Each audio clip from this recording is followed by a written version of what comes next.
And then they're going to put you on your back on a bench press. And they're going to say, get in the same end position that you were just in a row. And now you're going to do a pushing activity, which basically creates the same representation in the axial skeleton. Therefore, the premise behind a balance really doesn't exist. Because you're literally creating the same positions under those. Yeah, and it's another way to think about that, I think would be helpful, would be you're squeezing the balloon with both activities. Yeah. So we talked about that pressure question. of the Without hose. question. Welcome to Reconsider. I'm Bill Hartman. This is the podcast to challenge you to ask better questions, to look beyond traditional models of thinking and arrive at better health and fitness solutions.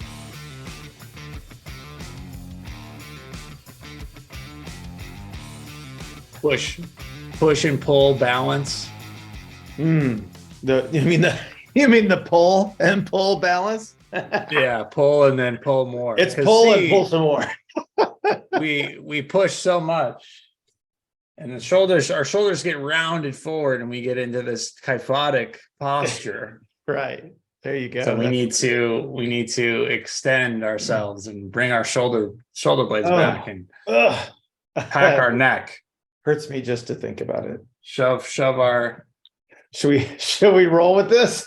With what? Seems like we're on it. Push and pull balance. Sure, we're on the push and pull balance. Yeah, I don't even know what do you call the episode on push and pull balance? Symmetrical training. I mean, we could talk about that. We could talk about how inherently asymmetrical the body is. That would be good. I think so. If we talk about that. Maybe we talk about why it might be useful to only do an activity on one side. Okay. I think that'll be good. And then we can throw in the whole push-pull balance thing. But see, okay, here's the problem. There's no such thing as doing something on one side. Sure. Well, that's another thing. It's like people talk about like full body workouts versus isolation training. It's like, well, your body is not separated into like sections. You can't like gate off your arms from you can. Yeah. Bodybuilders have been doing it for decades. Yeah, it's just the preacher bench really isolates the bicep. But like, what about your legs that you're gripping the pad underneath with? Yeah. Or like you're doing a lat pull down and you're squeezing the machine and you're pressing your knees up into as soon as you hold your breath. As soon as you hold your breath, it's like you've just linked everything together. Right. So then we can kind of cover a lot of bases here, talking about isolation, talking about, I guess, the misconception that you aren't using your whole body at all times. Yeah, that's sort of like that's a pretty poor representation. Well, it's an interesting one because you're certainly requiring a portion of your body to work harder. Yeah, well, I think emphasis is a better word than I mean, isolation is kind of ridiculous, but yeah. When emphasis, because under certain circumstances, you're definitely, emphasizing. Yeah, and we can also by movement, but you're also emphasizing aspects by not moving. Okay, elaborate on that. Well, okay, do a standing dumbbell curl. You're displacing load away from the center of gravity at some point in time, which means that for you to execute the exercise as traditionally performed, you would have to maintain some measure of position of the rest of the body, which means you have to push down into the ground, which means you have to resist the displacement, which means that there's a turn that you're going to resist. And so there's a lot of stuff going on here, right? Yeah.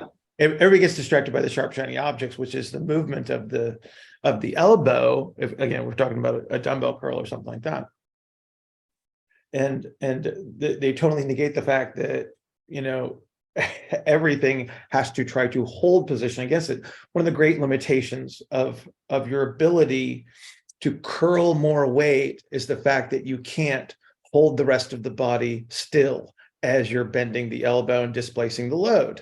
right? So if I want bigger and bigger arms, it's like, okay, you got to make the rest of the body bigger, most likely, or at least develop the capacity to hold yourself in a position so you can stabilize yourself against the weight. But this is why you would use some machine-based training. If hypertrophy is the goal, machine-based training is actually quite useful because it adds to the ability to hold a body part in a position and move something else, right? So there are benefits to that in that respect, not necessarily healthy benefits from a long-term orthopedic perspective, but there are benefits because, again, if it makes it easier for me to hold the rest of the body still and move a single element of that to prevent the effect that would result in hypertrophy, then more power to you. Yeah, because the machine creates a constraint that doesn't allow for you to turn as easily. Well, correct, and it makes it easier for you to actively not turn, right? So there's it's twofold. So that leads me to wanting to talk about movement in general. So just understanding that movement is occurring through turning and the cancellation of turns in order to create these movements that we have been deemed in these different planes of motion. Right. It's really just the cancellation of, so if the example of holding a heavy weight in one hand, the weight is going to pull me in a certain direction and I need to resist that. Right. But what's happening is like the weight is forcing me to turn in a certain direction, and then I have to turn against that. Correct.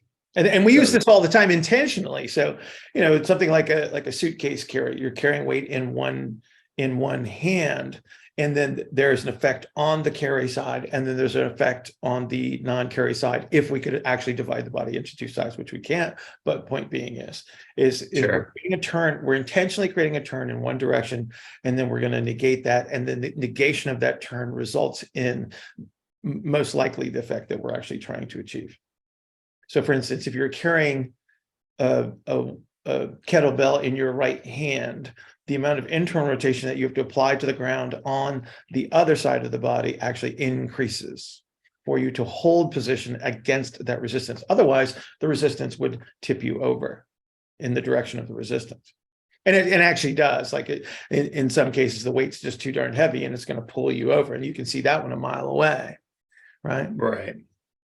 Well, that comes down to starts to come down to the physics of like where your center of mass is, where you are standing within your center of gravity, how tall you are, so that what sort of structure you have. Are you a wider individual or are you a narrower individual? Because that's going to change where your center of mass is. Correct.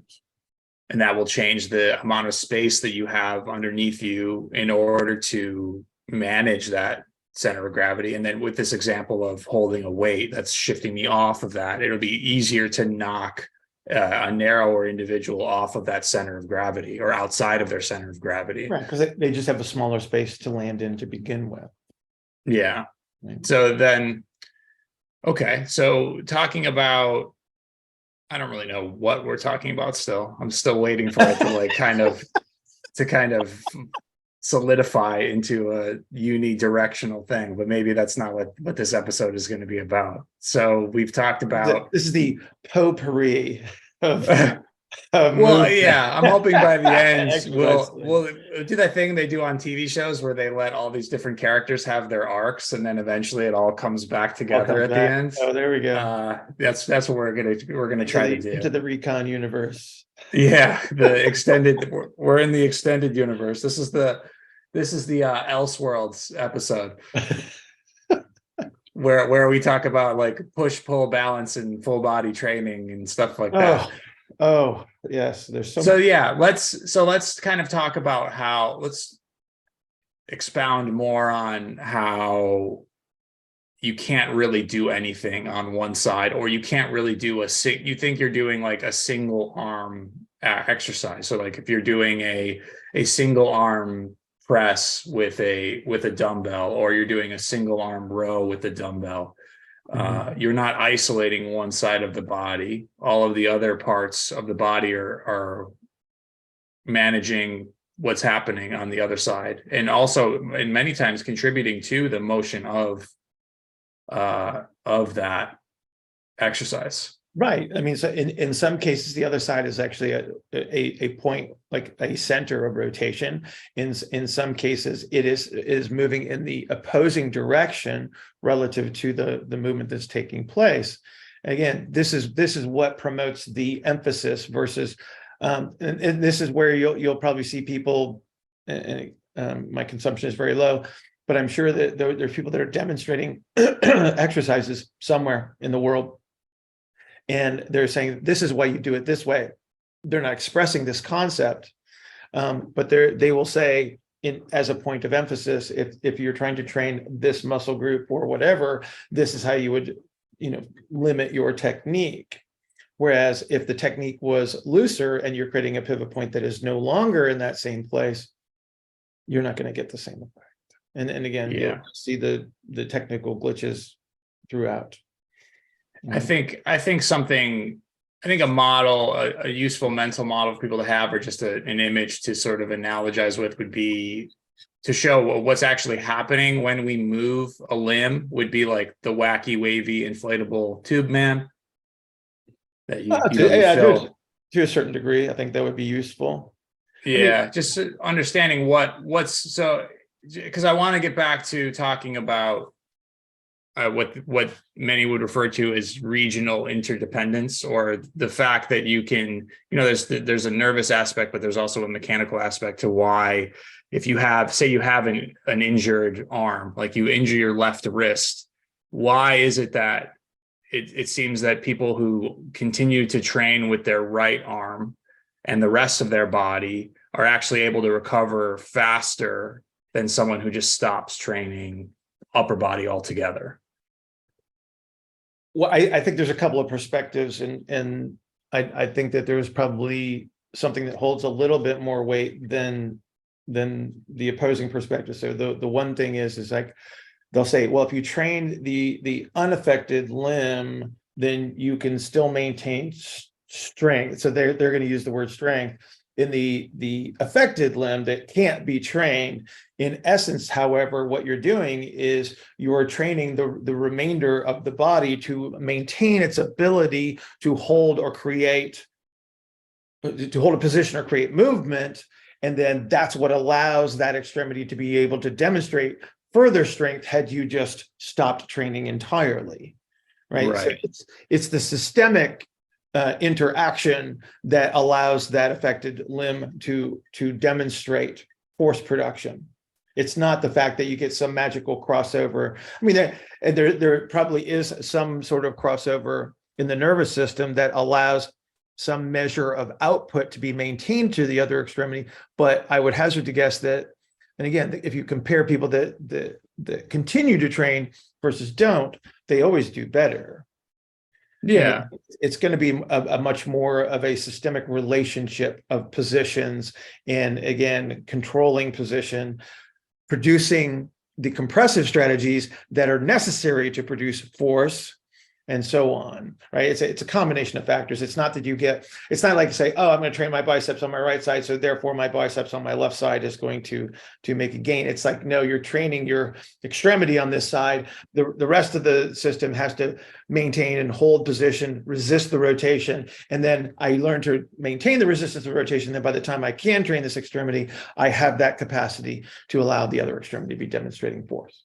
Yeah, and I think it's useful to understand that so when you're talking about like maintaining pressure and compression and all of these things, it's the compression that your body can create, like say centrally. So say it's rib cage, pelvis, what people would call their core, things like that. Yeah.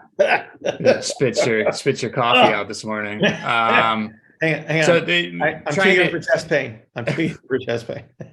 trying to look past the people thinking that, okay, well, my tricep is what's pressing the barbell up in a bench press. It's really the pressure that you can create in your body that can kind of extend out toward the extremities, sort of like that. When you're talking about blowing air into a tube or into like a balloon, and the balloon expanding away, That's Right. sort of what's happening when you're pressing a Except weight that off of your chest. it would be take that air, squeeze the balloon, Yeah. right? If you could think of a like a pressurized hose, if I was doing a bench press, okay, and as I straighten my arms into the load, I would have to have a proximal generation of pressure that would be propagated into the extremity to allow that extremity to straighten, just like literally, just like the, take a fire hose that's laying out on the ground empty, pump the water through it, and that thing gets highly pressurized and it becomes very rigid. Same thing with your extremity. Yeah. So we're talking about a closed system. So think about that long, like balloon animal balloon. If I squeeze the middle of the balloon animal balloon, the pressure goes out. So just kind of thinking about it, I guess that would probably be useful. So just understanding that like muscles as movers, not working by themselves. It's not just like this muscle fires and this muscle fires and this muscle fires and that moves my arm. It's more about the muscles helping you to manage the pressure and volume inside of a closed system. Right. Like that's how you get the shape change in the arm, right? So yeah, a bent elbow and a straight elbow are just two different shapes, right? One is going to be a much higher pressure strategy than the other, right? You think about how much weight you could curl, and then how much weight you could press or do a dip or something along those lines, and you'll see that there's quite a difference. Right. And then the more compressed you get, the fewer options that you have to move through space. And then you get to the point, the end game land where you have, well, you can use power lifters as an example. You have someone who's become so compressed that the only way that they can actually get into the positions that they need to perform their sport are going to be with lots of extra load. Which is advantageous for them. Yeah, but that's when you try to have a normal person that wants to be able to rely on their ability to move, get out of bed in the morning and move through space, just stacking more and more load and compression on top of someone is actually going to be a hindrance. Well, there's and no question about that. And then that's where things become problematic. That's where you're actually loading structure with normal movement because of the limitations that have been created by the increases in force production. And so this is where you get achy knees, achy hips, achy shoulders, et cetera, et cetera. Et cetera.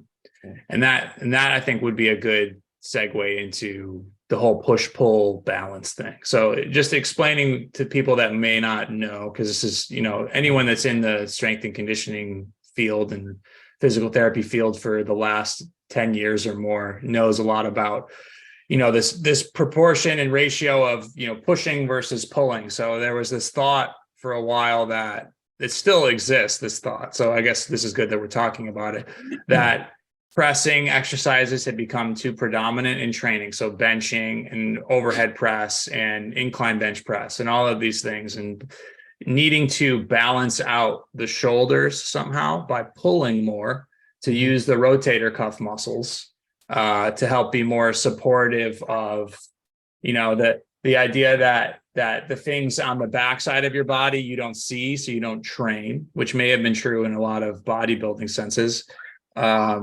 You just have to focus on being able to do both things and actually overemphasizing pulling in order to sort of balance out the shoulder. And let's just talk about like why that thought should be reconsidered. Okay, so we could do this with two activities as a comparison. Sure. To paint a picture. A bilateral symmetrical rowing activity, so like a barbell row or a machine row where both arms are pulling, right? Yeah. And so I'm pulling both extremities towards me. By tradition, they're going to teach a very strong retractive kind of a technique where the shoulder blades are going to come together on the posterior aspect of the body. There's going to be tension in that direction. By tradition, they're going to say that's going to move you towards extension. Okay. And then they're going to put you on your back on a bench press. And they're going to say, get in the same end position that you were just in a row. And now you're going to do a pushing activity, which basically creates the same representation in the axial skeleton. Therefore, the premise behind a balance really doesn't exist. Because you're literally creating the same positions under those. Yeah, and it's another way to think about that, I think would be helpful, would be you're squeezing the balloon with both activities. Yeah. So we talked about that Without pressure question. of the Without hose. question. Without question. Yeah. For a couple of reasons. So for a couple of reasons. So anytime I do a bilateral symmetrical activity, so if I got two hands on a barbell, two hands on any bar, chin up bar, whatever, you are canceling out rotations, right? So I'm either turning both rotations in towards me, or I'm turning both rotations away from me under the circumstance, right? Versus if I was going to turn from right to left, right? I have this representation of turning in on one side, turning in on the other, and that's what creates the turn. Whereas if I'm negating a turn, I have to turn both sides inward towards myself or both sides away. And that's basically what we're doing under those circumstances. Now, the thing that we should be addressing is the ability of the scapula to move through its full excursions relative to the axial skeleton and relative to the humerus. That should be the goal from an orthopedic health perspective, because what this does then is it gives us all of the available movement options that we should have, versus continuing to train a reduction in those movement options. But here's the pickle.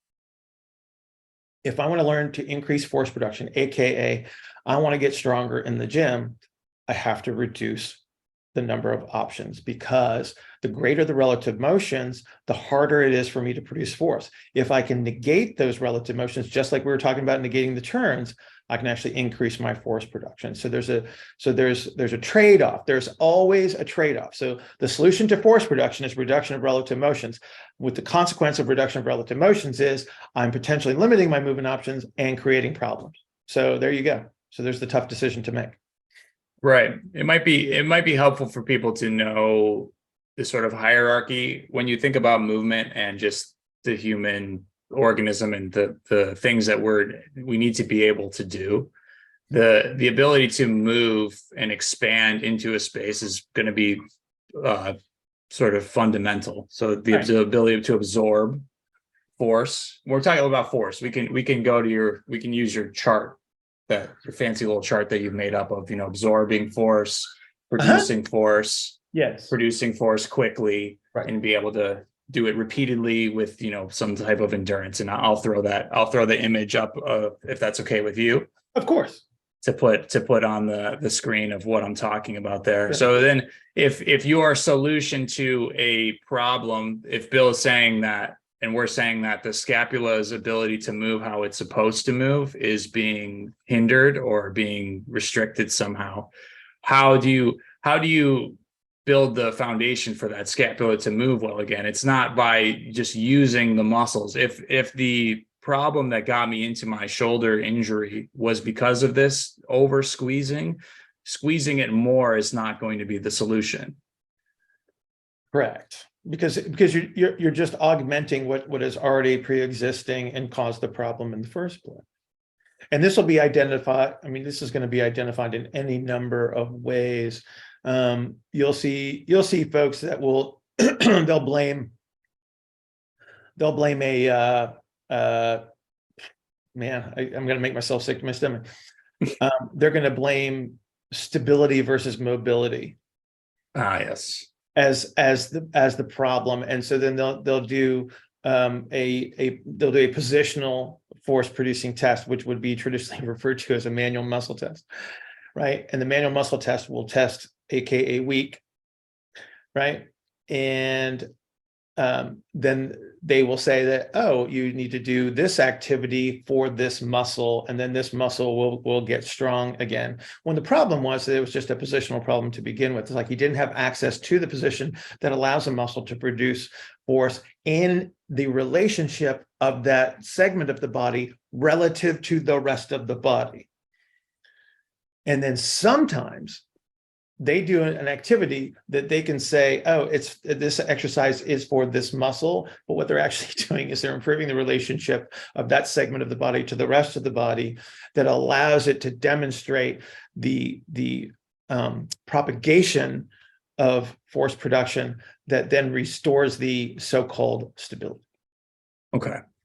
I'm gonna attempt to give in a practical example that someone that doesn't know anything about physical therapy or strength and conditioning could understand what we're talking about when we say all these things. Can I take a guess? Can I take a guess? What? Are you going to talk about rubber bandy exercises? No. Oh, I was hoping. I'm gonna talk about supporting yourself on your elbows or your hands and how that can potentially help. Yeah. Okay. Yeah. So when people do activities, so we're talking about the scapula still, we're talking about a shoulder. Let's talk about like a shoulder impingement. And what Bill was saying was, position affecting the muscle activity, and then the different segments of the body sort of working together. It's like a wave, and the word propagate was used when we say propagate when we talk about waves. So if I need to understand how the scapula looks as kind of this curved surface. So if I have a really squeezed rib cage that my scapula is supposed to rest on, it's not really going to be able to find stability if that's what they were measuring. So if a rounded bone is resting on a flat surface, the muscles associated, the rotator cuff muscles and whatever else we want to talk about reference to muscles that attach the scapula. I don't think 17. Yeah, whatever. So none of those, I shouldn't say none, but some of those muscles are going to be biased to working more than others when that relationship of the rib cage and the scapula doesn't exist. So what typically, if someone wants to restore the ability to move their shoulder through range of motion, a normal progression for that person that may work would be something supported if they were to support themselves on their elbows on a bench, say, and press themselves away. Any sort of activity that allows that rib cage to sort of move backwards and recreate that rounded shape is then going to allow the shoulder blade to rest on a surface that's more appropriate. And then you change the pressure and volume situation. Hopefully that new position of the scapula that's based on the position of the rib cage being able to expand is going to allow for the muscles to work in an appropriate way, so that as you move your arm, the space is there so that you don't run into that impingement anymore as you take your arm overhead or out to the side. Well, you have a great example in your home. You have a little man that learned to overcome gravity, and that's what he did. Right. He did it through, experimentation, trial and error, and kind of figured out how to do it on his own. Yeah, and specifically in this, he literally learned how to push into the ground. He learned how to move air inside of his body to create the appropriate shape through a level of very high motivation, I'm sure. And yeah, but I mean, and he wasn't worried about his push-pull balance or anything like that. He was just trying to get up. Right. He had a giant head that he had to hold up, right? And she just kind of figured it out. It's like, oh, this strategy works really, really well. And so that's essentially what we're doing. Yeah. And it's, pressing up on your elbows, pressing up on your hands, going to kneeling, progressing to standing. These are the things that we typically see reverse engineered in a therapy or training environment. Right. Because it seems as you get closer to the floor for a lot of people that have movement issues, it seems easier for them to do different activities like reaching and rowing and rolling and turning. And that isn't a coincidence. That isn't just some random coincidence. Well, again, what all it's doing is restoring the ability to change shape and access a space. And then again, we're managing a pressure related phenomenon that allows us to hold a position. Like just for me to hold my arm out means that within the center, I have to maintain control of this position. Otherwise the arm doesn't go up. right? And so it's the same premise. It's just now we're going to do it against load. Right. What I'm trying to remember, a quote you told me a long time ago is pressure management gives us position. Position gives us muscle activity, and then muscle activity gives us performance. Is that close to what? I don't know. I've slept. Is that true? What I just say? I mean, it's you're on the right track. I mean, you got the right idea.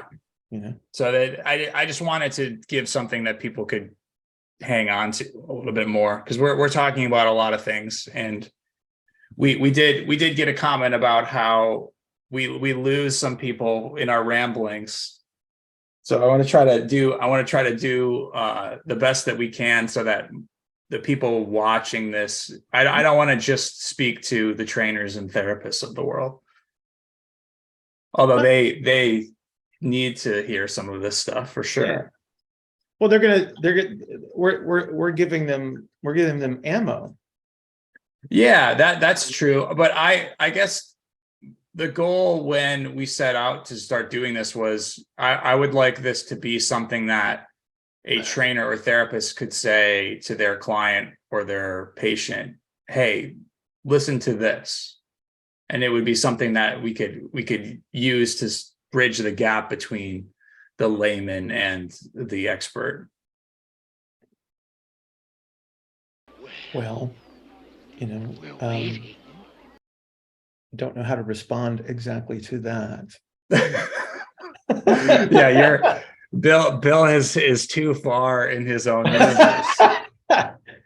Bill exists in a different galaxy, and I have to do my best. I have too many personal rules of things that I just won't talk about. Right. Yeah. Well, and I think the more that you're in this, and the more that you're able to work sort of in and of yourself, it's harder to be able to relate back to, because in a lot of cases, people are just going to come to you and you just have to sort of tell them what to do, and you give them enough of an understanding that they can use, but you don't want to give them too much of an understanding, because then they start to like become the interference towards progress. Right.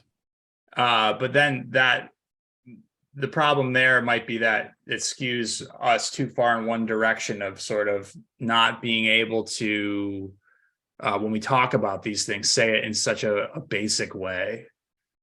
I think that's a challenge for anyone. Here's the problem, is that when you say explain it in a basic way, some of the jargon that gets used is misused, and then it's misunderstood, and then that is passed on, and now we have so much undoing to do. That's the big challenge.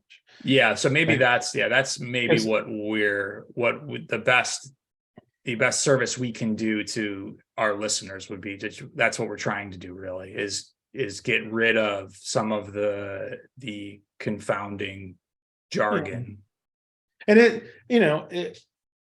here's something that people need to understand as they listen to this is like, you and I having these conversations, like we could have this different conversation offline any old time, because we speak a similar language, and then to reach a broader audience, like we're still, my big challenge is trying to go back and then try to relate this to how people are thinking about these things. Right. And again, there's certain words that make me a little sick to my stomach, but like I still can use them if I had to. It's just that they're just not meaningful to me anymore. Yeah, and it's good that we talk about these words that you don't necessarily like, because it's tough to, we know that this jargon exists. We try to use wording that's more appropriate to the thing that's actually happening. But by doing that, someone that is stuck in jargon land is going to think that we're creating another set of jargon, when what we're really trying to do is speak based on principle and based on what something actually is, versus like creating new language to describe something that already has been described and continues to be described over time. Well, there's nothing wrong with jargon. Jargon saves time as long as it's meaningful. But to use a term, and again, just mobility, it's like everybody has their own picture of what that would be. You didn't even gag, Bill. Trust me, that like Are you squeezing a pen into your leg right now? I'm a little nauseated. I need my little fidget thingy. You're just squeezing a stress ball. It's popping in your hand as you say it. I got my little spinner.